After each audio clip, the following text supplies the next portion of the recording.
आज हम पढ़ेंगे समास के अंतर्गत द्वंद्व समास के विषय में।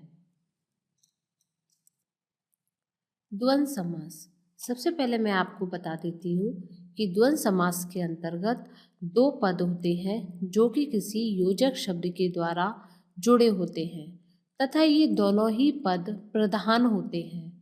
तथा द्वंद्व समास के अंतर्गत जो पद होते हैं वो दोनों प्राय एक दूसरे के विलोम होते हैं लेकिन सदैव नहीं होते।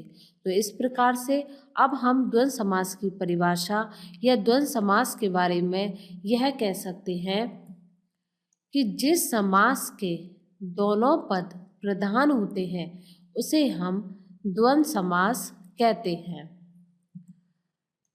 द्वंद्व समास का विग्रह करने में और तथा या शब्दों का प्रयोग किया जाता है।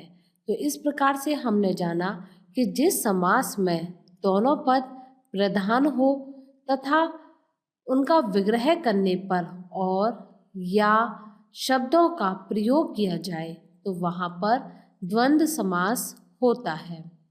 इसके लिए कुछ उदाहरण देखते हैं जिससे स्पष्ट हो जाएगा कि द्वंद्व समास क्या होता है। जैसे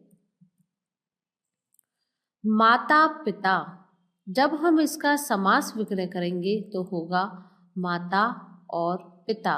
तो इस प्रकार से हमने देखा कि इस उदाहरण में माता पिता दोनों ही एक दूसरे के विलोम है। माता का विलोम क्या है? पिता। तथा दोनों ही पद इसमें प्रधान हैं और योजक शब्द के द्वारा जुड़े हुए हैं। और योजक शब्द क्या है? और। तो इस प्रकार से इस उदाहरण में हुआ द्वंद्व समास। दूसरा उदाहरण देखते हैं, सुरासुर। जब हम इसका समास विग्रह करेंगे तो होगा सुर या असुर। इस पद में भी दोनों ही पद क्या है? प्रधान है, सुर या असुर। सुर हो गया देवता, असुर हो गए राक्षस। यानी दोनों पद क्या है? प्रधान है और किससे जुड़े हुए हैं? या योजक शब्द के द्वारा जुड़े हुए हैं। तो इसमें हुआ द्वंद्व समास।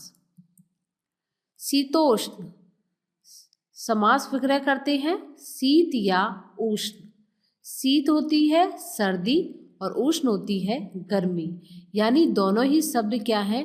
विलोम शब्द हैं, एक दूसरे का विलोम है और दोनों ही पद क्या है? प्रधान है, अपना अलग अलग अर्थ दे रहे हैं तथा या योजक शब्द के द्वारा जुड़े हुए हैं।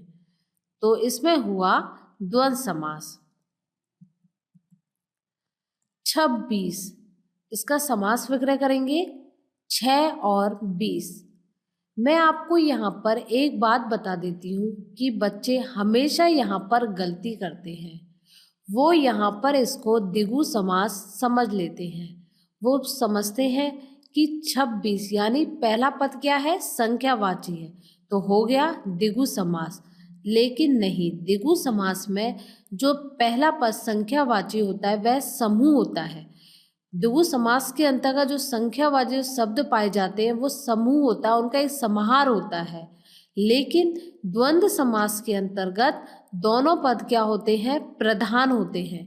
इस पद में हम देखें कि 26, 6 और 20 दोनों ही क्या है? अलग अलग हैं। दोनों ही पद प्रधान हैं, 6 अलग है और 20 अलग हैं तथा दोनों जुड़े हुए हैं और योजक शब्द के द्वारा।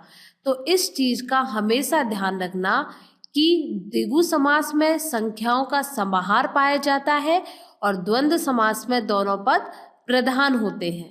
तो इस पद में हुआ द्वंद्व समास। दूसरा उदाहरण देखते हैं 18। समास का विग्रह करेंगे 8 और 10। यानी दोनों पद क्या है? प्रधान है, 8 अलग है और 10 अलग है तथा दोनों ही योजक शब्द के द्वारा जुड़े हुए हैं। तो इसमें हुआ द्वंद्व समास।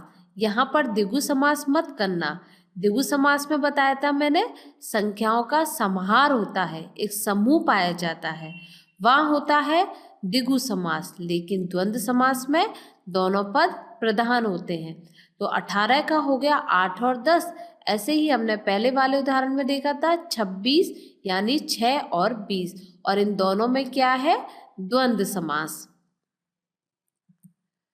कृष्ण अर्जुन, समास का विग्रह करते हैं कृष्ण और अर्जुन। दोनों ही पद क्या है, प्रधान है और योजक शब्द के द्वारा जुड़े हुए हैं। तो इस प्रकार से हमने जाना कि द्वंद्व समास में दोनों पद प्रधान होते हैं तथा दोनों एक दूसरे के विलोम होते हैं, लेकिन वो सदैव नहीं होते हैं, कभी कभी मतलब विलोम पाए जाते हैं। तथा द्वंद्व समास का विग्रह करने पर और अथवा या शब्दों का प्रयोग होता है। अगर आपको हमारी वीडियो अच्छी लगती है और आप चाहते हैं कि हम आपके लिए नई वीडियो लाते रहें, तो प्लीज़ हमारे चैनल को सब्सक्राइब करें एंड लाइक करें और शेयर करें।